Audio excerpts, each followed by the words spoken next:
सर्वेभ्यो नमो नमः। जय श्री कृष्ण, जय श्री राधे। आज का ज्योतिष वैदिक ज्ञान आपका हार्दिक स्वागत अभिनंदन करता है। शुरुआत करते हैं सुंदरकांड के दोहे के साथ। हरि प्रेरित ते ही अवसर चले, मरुत 49 अट्टहास करी गर्जा, कपि बड़ी लाग आकाश। आज का चर्चा का विषय कि वेदों के अनुसार वायु का प्रकार क्या है। बढ़ते हैं आगे अपने विषय की ओर। क्या आपको पता है कि हमारे वेदों में 7 प्रकार की वायु का उल्लेख मिलता है।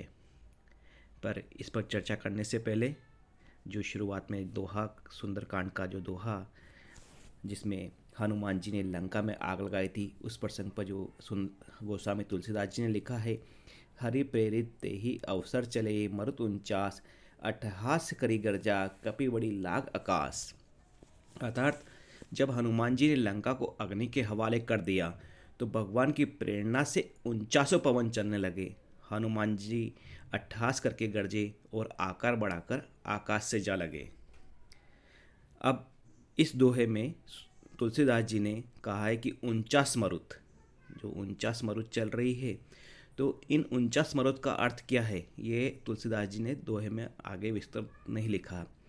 तो जानते हैं कि ये 49 मरुत क्या है, तो उनके बारे में जानने की कोशिश करते हैं। आपको यह जानकर आश्चर्य होगा कि स्कंद पुराण और वेदों में वायु की 7 शाखाओं में विस्तार से वर्णन मिलता है। अधिकतर लोग ये समझते हैं वायु तो एक ही प्रकार की होती है, लेकिन उसका रूप बदलता रहता है, जैसे ठंडी वायु, गर्म वायु और समान वायु। लेकिन ऐसा नहीं है। दरअसल जल के भीतर जो वायु है उसका वेद पुराण में अलग नाम दिया गया है। आकाश में स्थित वायु है उसका अलग नाम है। अंतरिक्ष में जो वायु है उसका अलग नाम है। पाताल में स्थित वायु का नाम अलग है। नाम अलग होने का मतलब यह है कि उसका गुण और व्यवहार भी अलग अलग होता है। इस तरह वेदों में 7 प्रकार की वायु का वर्णन मिलता है। ये 7 प्रकार निम्नानुसार है: प्रवय, आवय, उद्वय, संवय, विवय, परिवय और परावह। जानते हैं इनके प्रकार के बारे में। प्रवय, पृथ्वी को लांघकर मेघमंडल पर्यंत जो वायु स्थित है उसका नाम प्रवय है। इस प्रवय के भी प्रकार हैं। यह वायु अत्यंत शक्तिमान है और वही बादलों को इधर उधर उड़ाकर ले जाती है।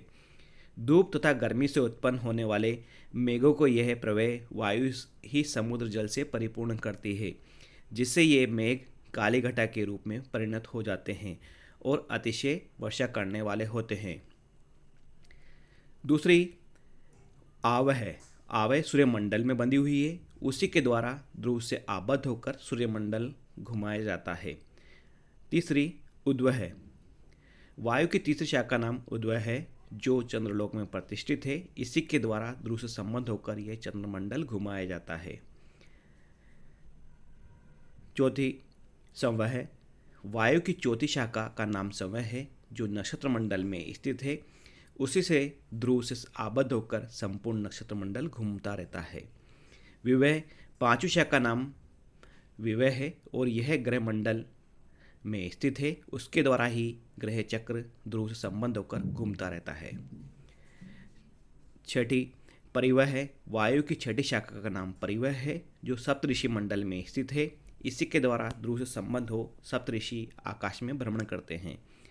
सातवीं परावह है। वायु के 7वें स्कंद का नाम परावह है, जो ध्रुव में आबद्ध है। इसी के द्वारा ध्रुव चक्र तथा अन्य मंडल एक स्थान पर स्थापित रहते हैं।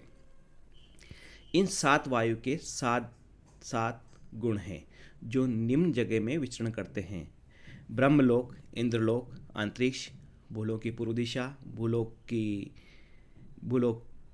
की पश्चिम दिशा, भूलोक की उत्तर दिशा और भूलोक की दक्षिण दिशा। इस तरह 7 को 7 से गुणा करने पर 49। तो तुलसीदास जी ने इन्हीं 49 मरुत के बारे में बताया, जो देव रूप में विचरण करते रहते हैं।